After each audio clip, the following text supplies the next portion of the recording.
to sign the petition? This campaign isn't to get someone into office, but to force Alberta's education minister out. I think he is serving a political agenda rather than actually doing anything for citizens. The use of the notwithstanding clause, especially in terms of the teacher strike. Now we're going to fight for education. Last month, Alberta used the notwithstanding clause to force teachers back to work after a 3-week strike. The clause allows governments to temporarily override charter rights. Since then, organized efforts to unseat or recall MLAs who voted in favor have popped up across the province. Both BC and Alberta allow recalls. Alberta lowered the bar earlier this year, giving more time to gather fewer required signatures.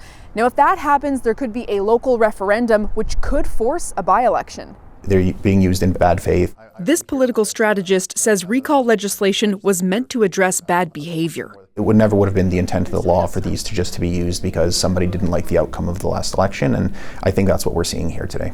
Alberta's education minister agrees, writing recalls should be reserved for breaches of public trust, not a shortcut to trigger a new election. There's already been rumors about an early election here in Alberta. This political scientist says recalls likely force the province to either walk back policy or call an early election. These recall efforts would give the Premier another reason to go early rather than fighting a bunch of different by-elections. So far, there are 2 greenlit petitions that have 90 days to gather signatures. When asked about them, Alberta's Premier said she heard some groups are breaking procedural rules and suggests petitions could be found invalid. Sam Sampson, CBC News, Edmonton.